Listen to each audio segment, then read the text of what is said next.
menulis artikel itu tidak boleh keluar dari template.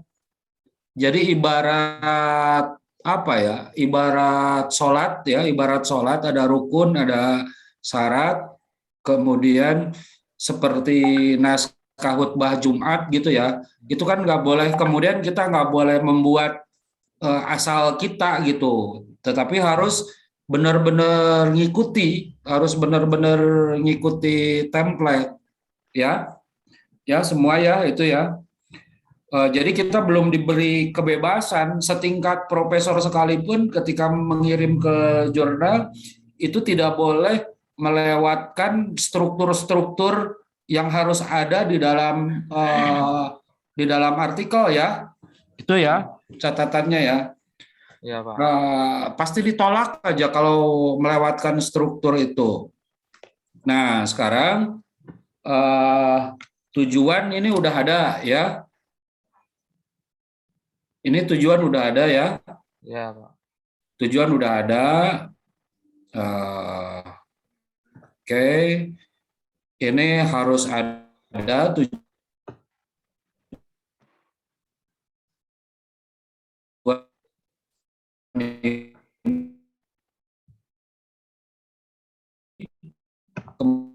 Afwan, Pak.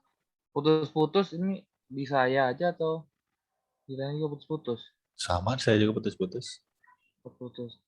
Oh, maaf, Pak. Kayaknya putus-putus, Pak, suaranya, Pak.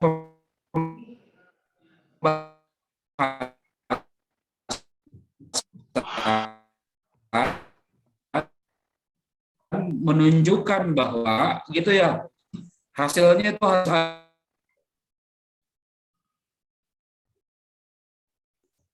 Putus-putus, Pak. Klub Pak, tadi Pak nggak jelas, Pak. Iya, Pak. bukan nggak jelas, saya terlempar ini baru masuk lagi.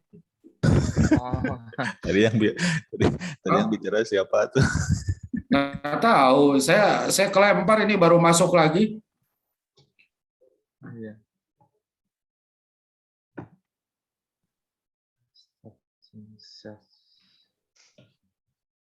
Ya, kemudian kata kunci itu harus sesuai urutan alfabet. Asyaukani, nah ini harusnya mana dulu coba? Harusnya hadis dulu, ya. Baru kemudian najis gitu. Ini Oh, oshokannya di akhir, Pak. alfabet urutan Karena S-nya itu S-nya bukan A-nya. alfabet urutan. Oh, kira saya tuh A-nya itu Oke, boleh lah. diambil Kalau ngambil A-nya jadi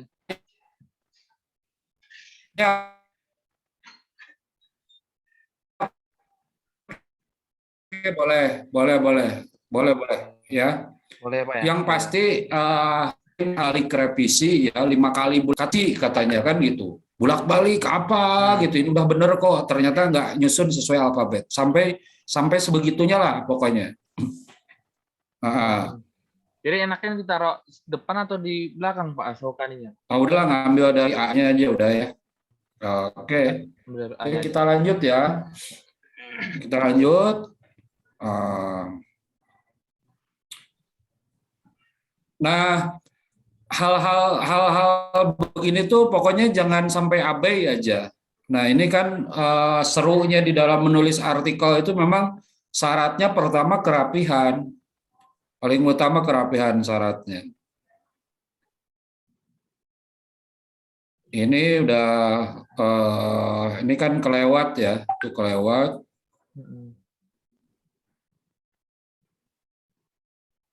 Ini bukan jurnal tapi artikel. Artikel. Ya. Penelitian dan pembahasan.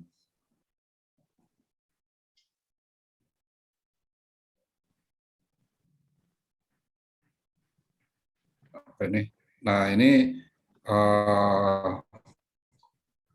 ya ini panduan semua, teknis semua ya.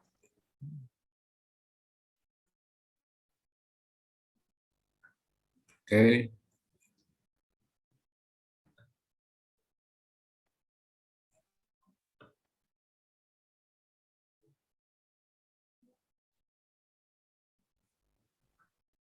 Nah, ini bukan pointer ya, dibuat dalam paragraf. Oke, sudah benar. Oke, sekarang begini. eh, jadi gini, Bapak itu mereduksi panduan penulisan artikel ilmiah di standar menengah, ya, di standar menengah. Maksudnya biar cepat dalam pengerjaannya, diturunkan standarnya itu, diturunkan standar menengah itu biar cepat dalam pengerjaan. Karena ada lagi standar yang lebih ada tahapan standar artikel di atas ini gitu, ya, di atas ini. Oleh karenanya gimana pilihannya?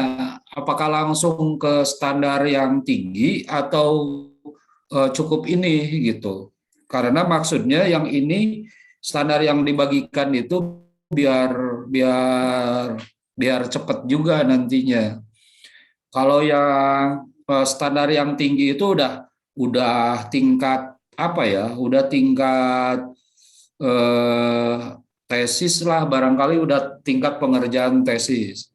Tadinya kan tadinya biar apa yang ringan itu selesai gitu ya tadinya.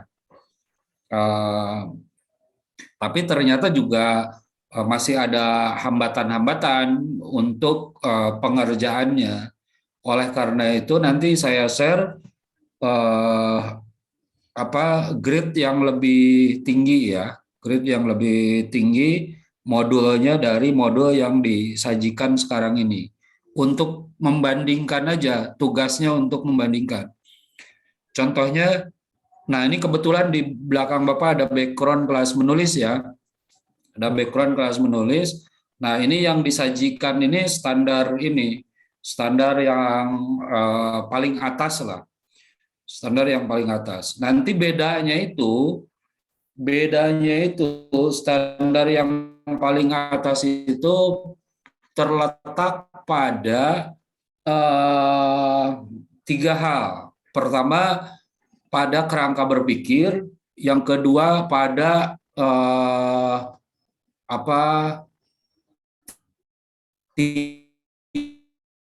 tinjauan penelitian.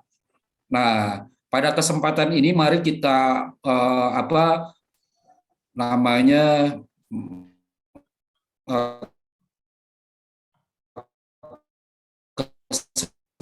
pemahaman bersama penelitian terdahulu, apa itu tinjauan pustaka ya, kita sekarang diskusi itu ya, tiga poin itu ya, sekaligus nanti bikin proposalnya apakah yang untuk sasaran jurnal biasa atau untuk sasaran jurnal yang tinggi. Nah, oke, kita langsung aja ke hal itu ya, ke persoalan itu. Pertama, kerangka berpikir. Coba silakan dari siapa yang memahami apa itu kerangka berpikir. Jadi maksudnya memahami itu apa yang saya pahami dan apa yang akan saya realisasikan dalam tulisan gitu. Jadi teori sudah mati itu maksudnya teori itu bukan di dalam buku, tetapi teori itu harus merupakan sebuah apa yang kita pahami dan itulah yang akan kita tuangkan gitu ya. Jadi silakan dari kesemua 9 ini apa itu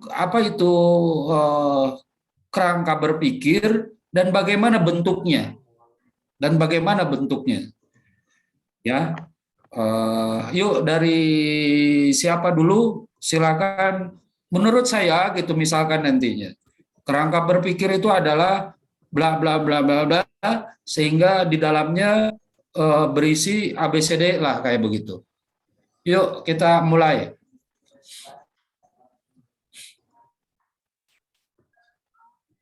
Baik, kalau menurut saya kerangka berpikir itu adalah jawaban-jawaban sementara dari rumusan masalah yang diangkat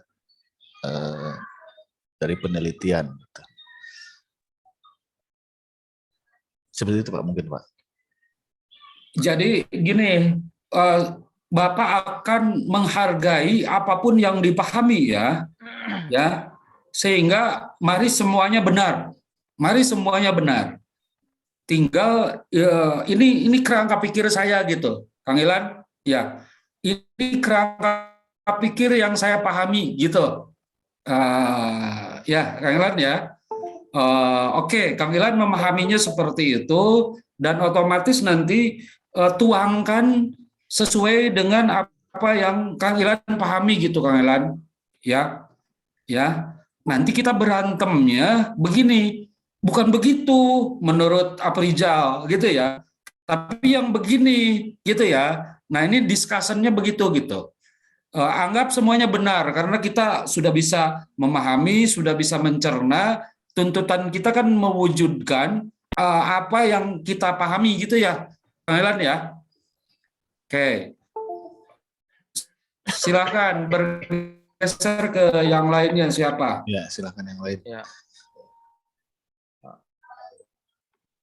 Kalau yang saya pahami sih, kerangka berpikir itu yang modal pertama untuk bagaimana nih menyusun kerangka pembahasan yang akan dibahas. Jadi menjelaskan dari dasar pertama mana untuk membahas pembahasan yang akan ada gitu. Oke, nah berarti Kang Ilan benar, Ustadz Muhammad Fikri benar. Tuh, kita udah punya dua kebenaran. Ya, saya sangat menghargai, saya sangat menyetujui apa yang kita pahami di dalam pikiran kita. Oke, ya, tinggal nanti kita lihat perbandingan bentuknya antara punya Kang Ilan dengan Kang Muhammad Fikri gitu, maksudnya, ya. Oke, oke, yang lain semuanya harus ya.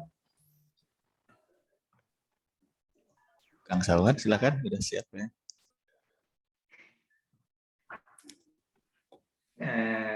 Kerangka berpikir ya, kerangka itu kan kerangka ya, terdiri dari dua unsur, dari kerangka dan berpikir. Kerangka itu ya gimana cara buat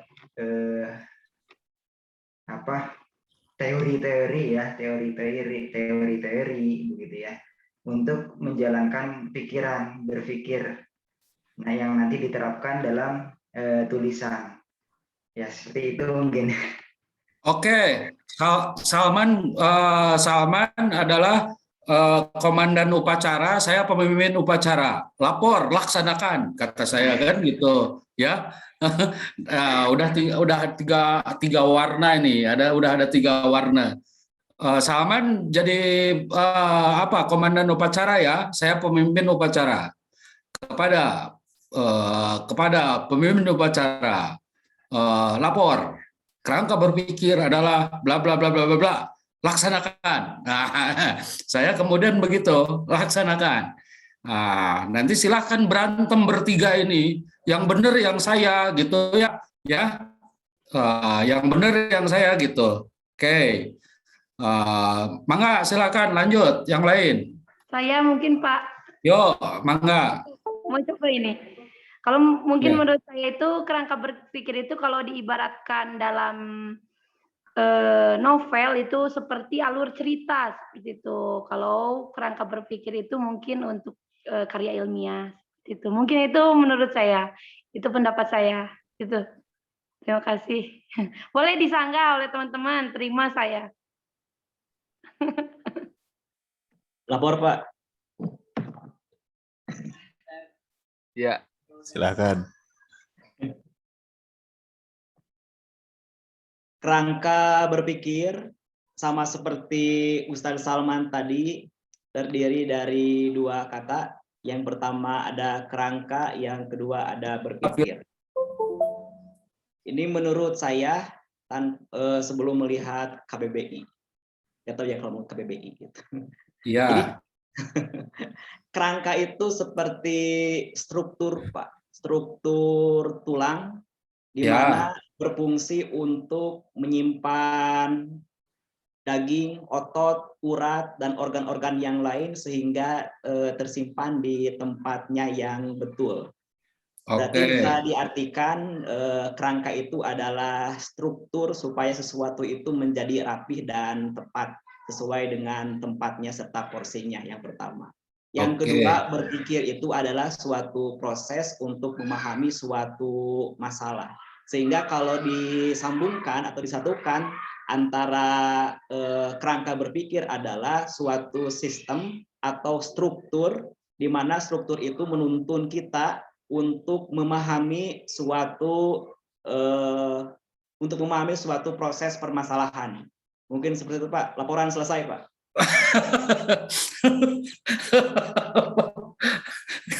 Mantap, mantap. Laporan selesai.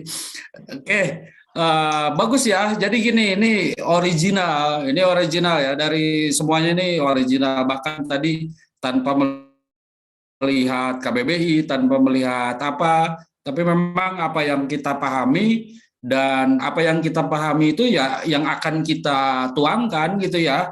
Oke. Jadi menurut Aprijal itu bukan kerangka namanya kalau tidak ada kepalanya ya. Hah?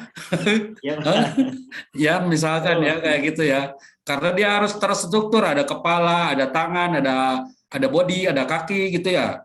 ya, Pak. Jangan-jangan kerangka berpikir kita nggak ada kepala yang meren gitu kan. Oke, sudah ada 5 kebenaran. Tetap nanti kebenarannya kita kembalikan ke Allah ya. Oke, lanjut. Siapa lagi? Siapa? Ya, silakan, Angger. Kalau saya sih mungkin simpel, Pak. Oke. Saya nafsirnya kayak virus. Virus bahasa Indonesianya apa itu, Kang? Saya lupa. Terisi. Virus bukan. Apa? Apa itu? Emang bahasa apa? Bahasa Arab. Oh, Daftar isi. Fihris. Sistematika. Ya, Jadi kan udah dipahami Daftar isi. tapi susah diungkapkan lah gitu ya. Ya, pada intinya Pak, ketika kita mau menentukan suatu buku bacaan gitu, milih gitu kan, biasanya tentu kita pasti lihat ke virusnya itu Pak.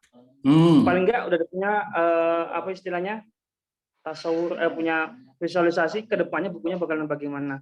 Makanya selalu orang membaca buku pertama pasti lihat di itunya virusnya. Daftar isi ya Pak? Iya, daftar isi. Atau kalau di dalam film mungkin sinopsis ya, atau apa mungkin kayak gitu ya. Oke, benar juga. Pokoknya tidak boleh menyalahkan orang lain ya. Menyalahkan orang lain itu dosa.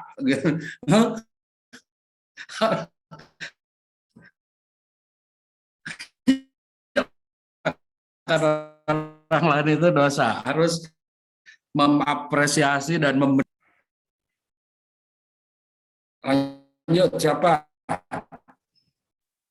Saya, Pak. Yuk. Kalau menurut saya ini, kalau apa yang saya pahami itu kerangka berpikir itu kayak siapa?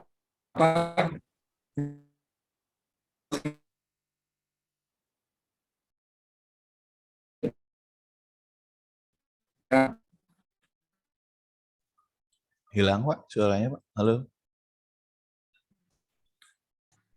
Putus-putus sih, Pak. Sinyalnya kayak apa? Kang Sayed nggak kedengaran, Kang Sayed. Halo, Pak. Ya. Malam, Pak, di gunung. Asal nggak di kebon, weh. Terus? Kalau yang saya pahami itu kerangka berpikir itu kayak kita beli bahan buat membuat sebuah bangunan gitu. Jadi buat menjawab pertanyaan-pertanyaan dan hasil pembahasan gitu. Soalnya yang ada di otak saya itu kerangka berpikir juga akan dibawa juga ke hasil pembahasan gitu, Pak. Kalau setiap hal itu. Oke, itu hebat itu pendapat pribadi. Nanti harus bertanggung jawab loh kalau orang lain ikut pendapat kita.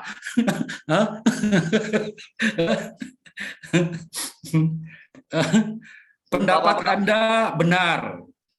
Pendapat Anda benar. Dan pendapat saya benar. Oleh karena itu, saya mengikuti pendapat saya. Oke, lanjut. Ya, oke, lanjut.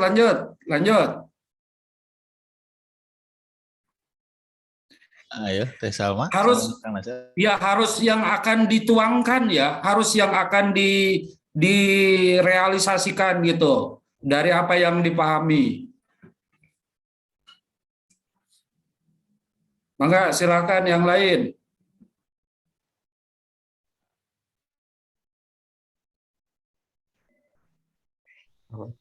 Jangan ragu karena semuanya benar. Jangan ragu, semuanya benar. Ya.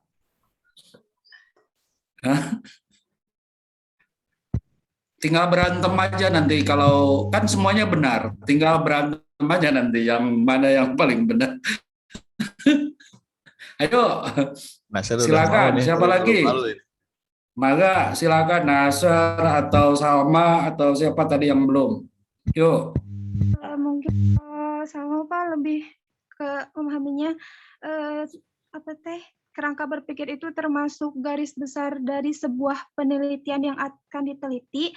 Nah, dari garis besar itu akan menghasilkan sistematika yang berupa pertanyaan-pertanyaan dan jawaban-jawaban dari apa yang akan kita teliti. Mungkin seperti itu, Pak.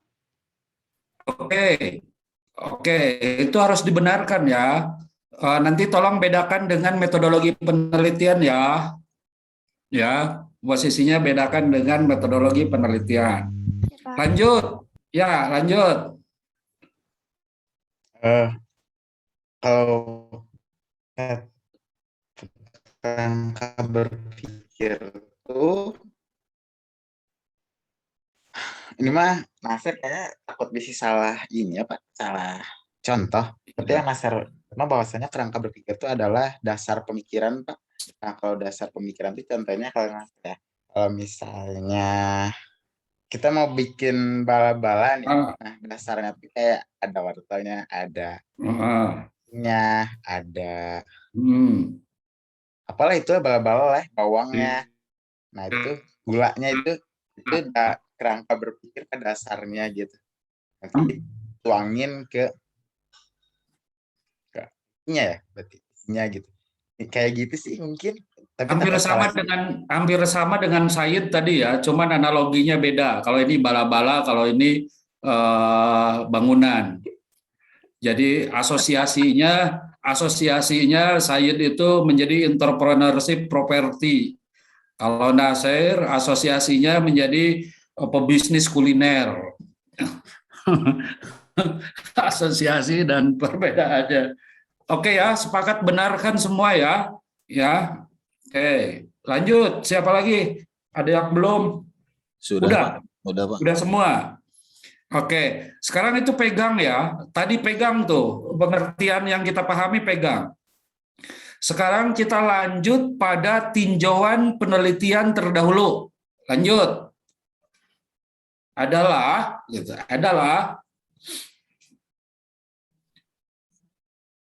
tinjauan penelitian terdahulu adalah dengan apa yang sudah tadi kita pahami tentang kerangka berpikir ya, kemudian kita geser ke apa itu tinjauan hasil penelitian terdahulu. Silakan. Tinjauan terdahulu adalah hasil penelitian yang pernah dilakukan, yang sebagian mungkin atau merupakan keseluruhan menjawab beberapa rumusan masalah yang akan diteliti. Seperti itu Pak, mungkin Pak.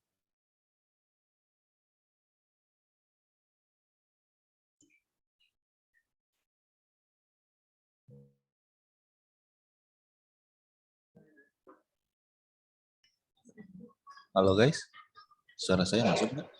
Masuk. Pak Wahyu yang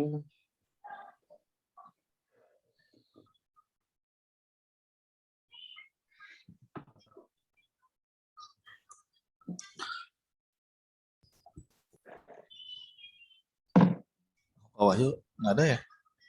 Terlempar lagi.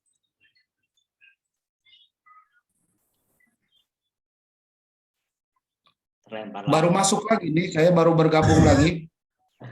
Terjatuh. Berarti tadi saya belum kedengaran Pak? Enggak kedengaran. Oh. Udah panjang tadi Pak Pres, Pak definisiinnya. Ya sekarang dipendekkan. Baik Pak, kalau saya sih tinjauan terdahulu itu adalah penelitian-penelitian yang pernah dilakukan, yang sebagian telah menjawab beberapa rumusan masalah yang diambil oleh peneliti. Oke, saya bertanya, boleh kita tiru kerangka berpikir mereka? Boleh Pak. Oke, itu ya, ini ya, berarti patwa itu ya, boleh kita ambil kerangkanya, karena nanti isinya beda, mungkin gitu ya, Oke. Jadi meninjau penelitian terdahulu itu termasuk juga mungkin ingin melihat kerangka yang mereka gunakan kan? Iya, sebagai jawaban sementara penelitian Pak. Oke, tapi dimodifikasi. Kalau Nasir itu nanti yang Ilan bala-bala pakai udang, karena penelitian terdahulu nggak pakai udang. Ya, penelitian terdahulu adalah bala-bala, tetapi tidak dikemas, misalkan, gitu, tidak dicetak. Kalau saya pakai cetakan, misalkan, ya. Terus Said itu memang sudah merupakan sebuah konstruksi atau bangunan, ya, kerangka berpikir terdahulu itu. Tetapi saya akan membuat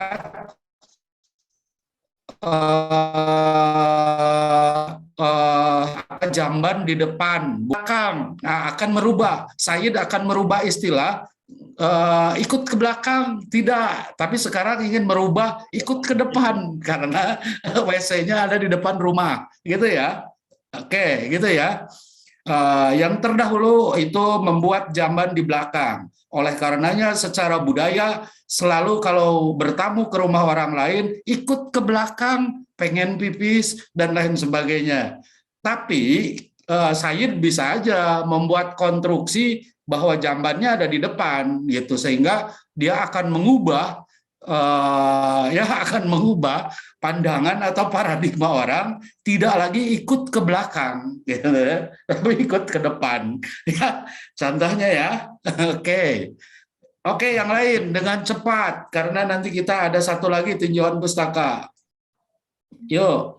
Tinjauan pustaka itu bukan tinjauan pustaka, sekarang tinjauan penelitian terdahulu. Tinjauan penelitian dahulu itu maksudnya kita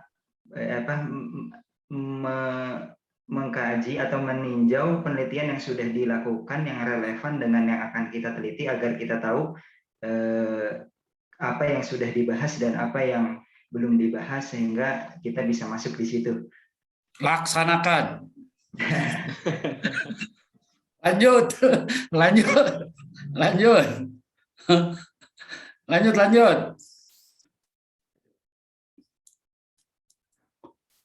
Oke, lanjut.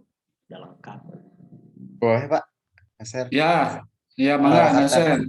Kata Nasir tinjauan terdahulu, tinjauan penelitian terdahulu itu adalah, kalau Nasir ambil kan tadi bala-bala ya Pak, berarti ya.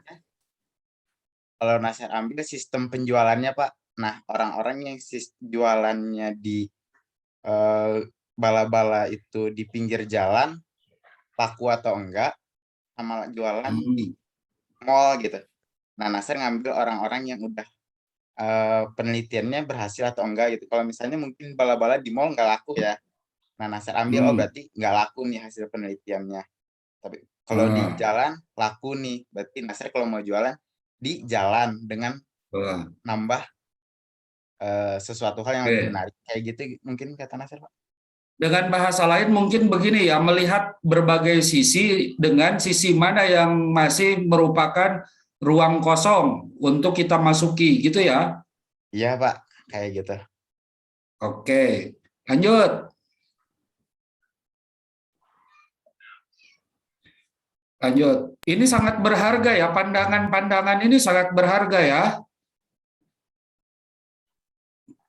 Karena kabura maktan indallah antaqulu ma la ta'lamun. Kabura maktan indallah ya antaqulu sesuatu yang engkau pahami tidak engkau realisasikan. Mungkin Pak. Ya, Sofi, mangga. Jadi tadi apa ya, tinjauan penelitian terdahulu ya? Tinjauan penelitian terdahulu itu adalah upaya peneliti untuk mendapatkan perbandingan, mencari perbandingan untuk supaya agar dia mendapatkan inspirasi terhadap perbandingan yang akan penelitian yang akan dia lakukan. Seperti itu mungkin. Oke, pertanyaannya, kalau terdahulu belum ada penelitian tentang itu gimana? Yang relevan kan Pak, maksudnya bukan yang relevan, yang mendekati. Oke. Ya, mesti sama yang mendekati. Sip. Oke. Silent pre misalkan apa? Ya tentang anaknya, tentang pri-nya, kita bisa begitu. KB. KB. Ya, oke. Cerdas, udah cerdas, lulus Anda sebagai magister. Tinggal menyelesaikan administrasi saja. Yakni tesis, kan gitu ya. Lanjut. Ya, saya Pak. Ya. Tinjauan penelitian terdahulu itu supaya kita nggak plagiat, Pak. Jadi kita memastikan penelitian kita nggak sama persis dengan penelitian yang dahulu. Oke, benar ya, semua benar ya, harus dialogkan di dalam diri. Semua pandangan benar, dialogkanlah di dalam diri, mungkin membuat konstruksi dari kebenaran-kebenaran itu, gitu ya. Oke, lanjut. Saya Pak. Yo. Kalau saya tuh gini Pak, kalau tadi yang analogi jamban itu, jambannya tetap di belakang Pak, cuman yang awalnya pakai genteng, saya ganti itu pakai baja gitu kalau saya gitu. Ya. Berarti perubahan bukan signifikan, perubahan kecil. Nanti simpen itu di keterbatasan penelitian. Penelitian ini sangat terbatas, tidak melakukan perubahan signifikan, hanya mengubah atapnya saja, yang semula genting menjadi eseng, gitu kan? Harus disadari itu, ya. Oke. Lanjut. Siapa yang belum? Anak itu seri Kang Fikri. Saya Pak sama. Ya. Kalau sama tinjauan penelitian terdahulu itu lebih ke mencari perbedaan, mungkin hampir sama kayak Kang Salman, yaitu mencari perbedaan dari penelitian-penelitian yang dilakukan oleh para peneliti sebelumnya. Nah, dari sana yang bisa menghasilkan perbedaan sistematika penelitian kita, yang mana cara metodenya itu berbeda dengan penelitian sebelumnya. Mungkin gitu. Oke, pertanyaannya, jika telah ada penelitian terdahulu yang serupa, tetapi tidak ditemukan oleh kita, itu gimana? Bisa ini lagi Pak, diperdalam lagi. Ternyata sudah ada yang melakukan hal itu, tetapi tidak kita dalam penelusuran tidak kita temukan gitu. Gimana kita membahasakannya? Jadi membahasakannya begini, sejauh penelusuran yang dilakukan oleh peneliti, gitu ya, belum ditemukan kajian seputar ini. Footnote, kecuali apabila Bapak pembimbing bisa menunjukkannya saya. Kan itu footnote rangsangan. Footnote-nya kecuali teman-teman bisa menunjukkan ke saya udah ada belum nih, kan kayak gitu ya. Itu footnote-nya. Lanjut. Siapa yang belum? Apa Rizal belum ya? Belum, Pak. Udah lengkap kayaknya. Oke, setuju lah, sepakat ya, udah sepakat ya dari itu ya. Geser sekarang ke sampai batas azan ya. Dengan berpikir kemudian telaah terhadap penelitian terdahulu, lanjut sekarang ke tinjauan pustaka. Apa itu tinjauan pustaka?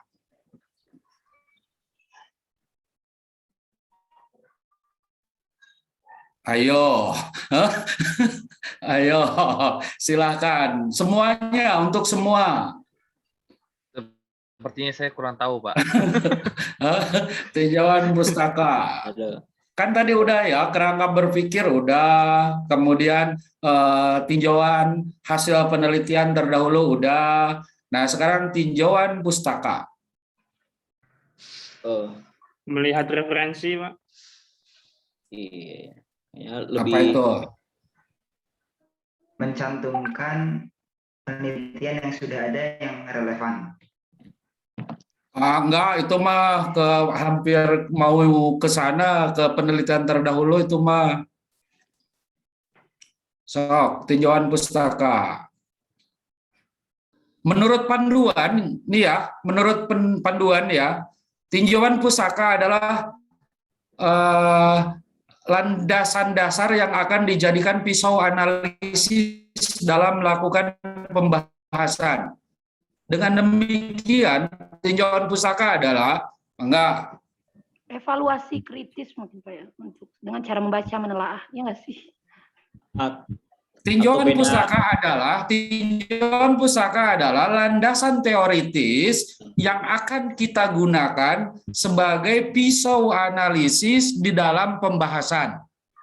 Jadi, tinjauan pustaka adalah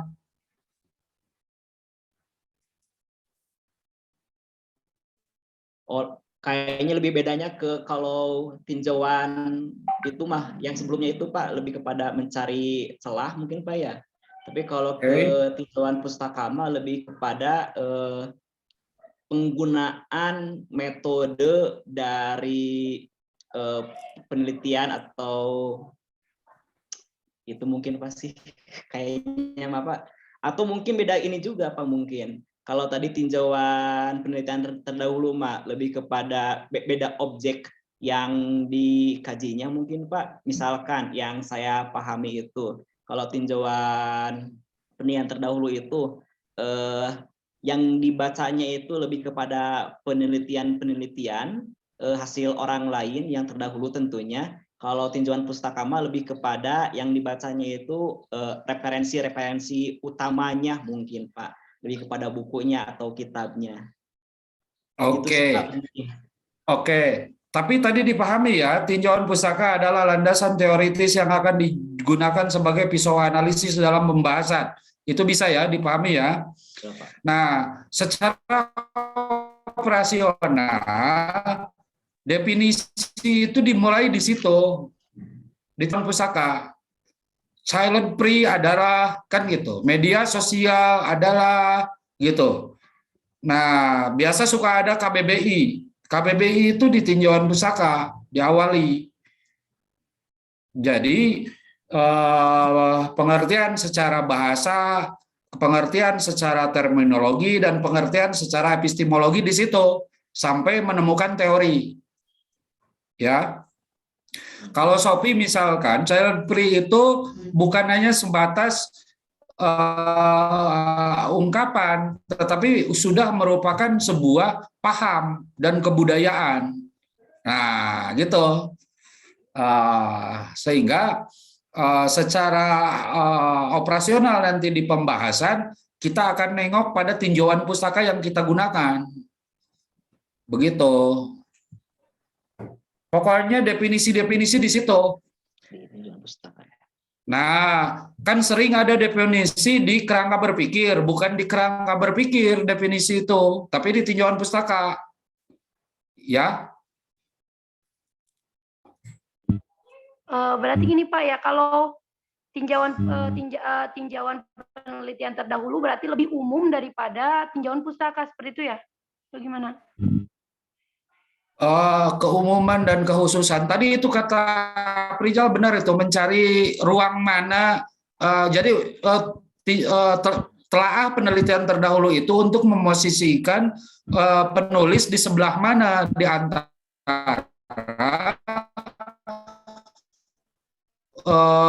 kumpulan. Tadi kata Said misalkan orang lain sudah membahas tentang jamban, tapi belum ada yang membahas jamban yang pakai atap dengan genting.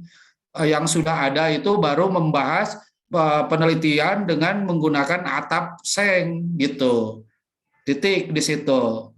Nah, baru di tinjauan pustaka jamban yang dimaksud di sini adalah itu secara bahasa begini, secara istilah begini, secara terminologi begitu. Pokoknya nanti di tinjauan pustaka itu satuan-satuannya jadikan kata kunci. Di abstrak. Ya. Di abstrak. Jadi child free yang dimaksudkan di dalam penelitian ini adalah gitu. Ya. Kalau apa namanya biografi masuk di situ juga berarti Pak, biografi si tokoh misalkan, biografi tokoh. Kalau ingin menunjuk yang dimaksud dengan Quraish Shihab adalah tokoh pembaharu Indonesia, gitu ya. Beliau adalah bla bla bla bla. Akan kami jelaskan secara panjang lebar nanti di bagian pembahasan. Jadi, kayak gitu. Disinggung aja gitu ya Pak ya? Ya. Begini misalkan. Kalau merasa harus disinggung di situ. Ya. Kalaupun nggak disinggung di situ, langsung nanti di pembahasan bisa juga Pak? Nggak apa-apa. Yang otoritatif bagi kita itu nanti reviewer. Reviewer itu nanti kadang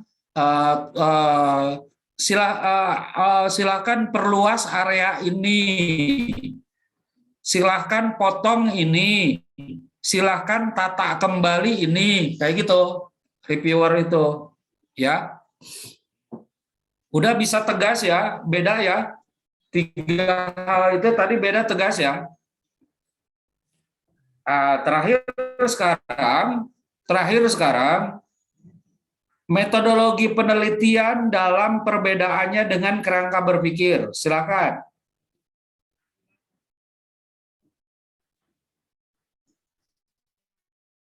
Tadi ada yang bilang bahwa kerangka berpikir adalah skenario. Perbedaannya dengan metodologi penelitian apa?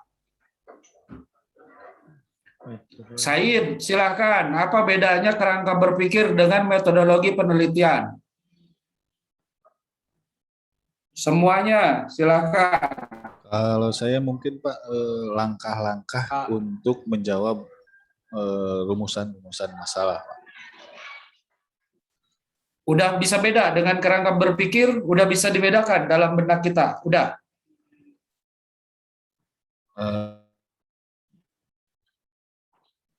Kalau kerangka berpikirnya jawaban, kalau tadi kan saya jawaban sementara yang ada di penelitian. Sementara. Ya. Nah, kemudian metodologinya itu adalah untuk mengungkap jawaban-jawaban berikutnya gitu. Oke. Dengan pokoknya langkah-langkah apa? Ya. Oke, sip. Pokoknya mah catat metodologi penelitian itu ada 4. 1, pendekatan dan metode. 2, jenis dan sumber data. Yang ketiga, teknik pengumpulan data. Yang keempat, teknik analisis data, gitu ya. Teknik analisis data. Kemudian yang kelima, kalau penelitian itu merupakan penelitian lapangan, adalah tempat dan waktu penelitian. Nah, bagaimana menghindari supaya tidak tumpang tindih ketika peneliti ingin menggunakan tahrij atau syarah misalkan. Bahwa metode ini menggunakan metode syarah. Terkadang itu sudah diungkapkan di kerangka berpikir, kadang sudah diungkapkan di tinjauan pustaka. Nah, bagaimana mendistribusi ini supaya porsi di kerangka berpikir berbeda, porsi di tinjauan penelitian sebelumnya berbeda, tinjauan pustaka berbeda, dan di tinjauan di metodologi berbeda. Gimana?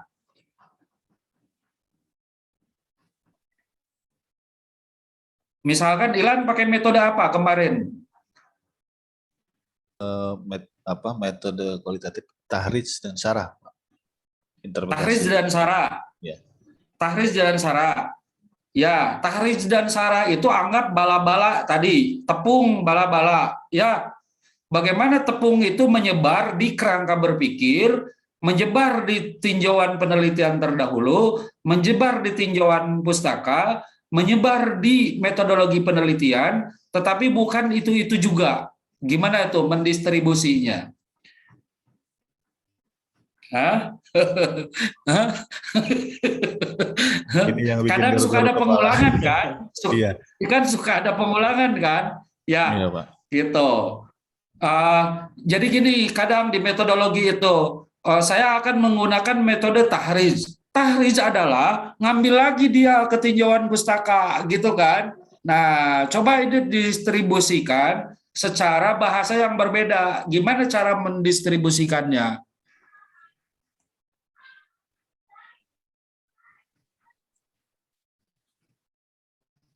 Silahkan. Ini sudah mulai garuk-garuk, ini mulai bingung ini caranya di sini. Justru stucknya itu di sana, Pak.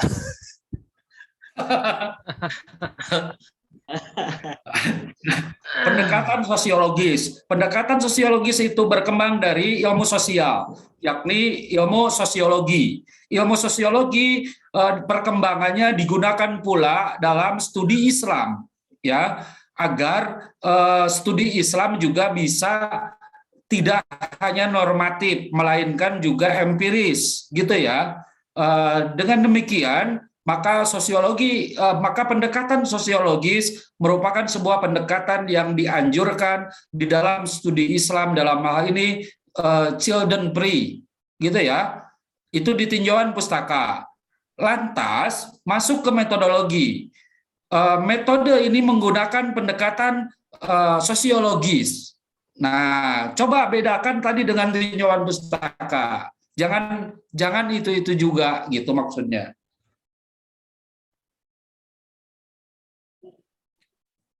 Ya, Sophie kebayang ya? Kebayang ya? Caranya itu, Pak. Caranya itu, cara membedakannya itu nih ya.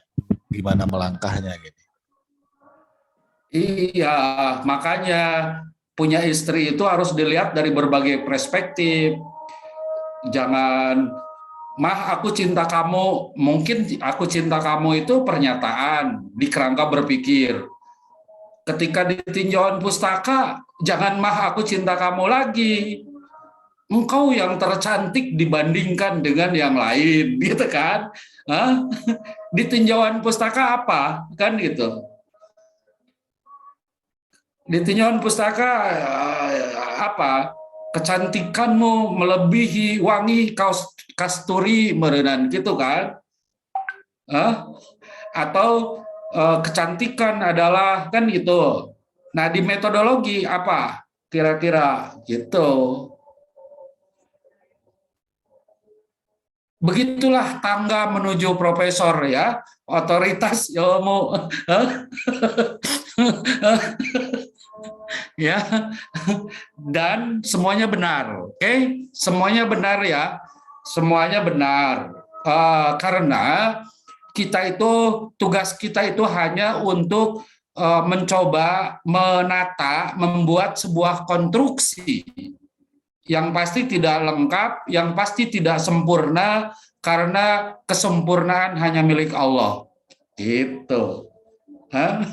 Karena kesempurnaan hanya milik Allah. Ya, karenanya ketika mengajukan proposal dan ditentang oleh pembimbing, ikuti. Sejauh kita tidak memiliki kaki-kaki untuk melawannya. Bisa paham? Taruhlah pembimbing itu udah ban hitam, kita baru ban 1, ya. Kalau kaki kita kuat, lawan, gitu ya. Kalau kaki kita kuat, lawan. Kalau nggak kuat, ikuti. Tapi selama masih dibimbing, ikuti saja, walaupun salah. Ikuti saja, walaupun salah, kan gitu. Karena baru nanti independen itu setelah lulus menjadi sarjana, baru itu independen. Ya. Oh iya ya. Karena udah zuhur, batasnya kan sampai zuhur, ya.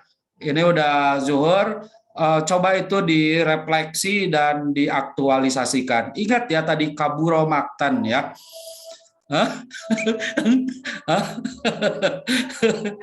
Silakan ditutup secara resmi, mangga. Baik, terima kasih Pak dosen atas arahan bimbingannya dan kawan-kawan semua. Mudah-mudahan hari ini kita mendapatkan pencerahan yang baru terkait apa tadi bisa disebut teori atau apa ya, arahan-arahan yang disampaikan oleh Pak dosen. Sekian, mungkin kita ucapkan alhamdulillah bersama-sama. Alhamdulillahirrabbilalamin. Oke, kalian jangan lupa itu pertemuan bersama itu di mana ya? Di Korma Kang Said kayaknya bagus tuh sentral ya. Ayo bawa anak istri ya di situ. Bisa Oke, Kang udah dulu ya. Siapa. Ya, mangga ya. Turun semuanya. Assalamualaikum warahmatullahi wabarakatuh. Waalaikumsalam.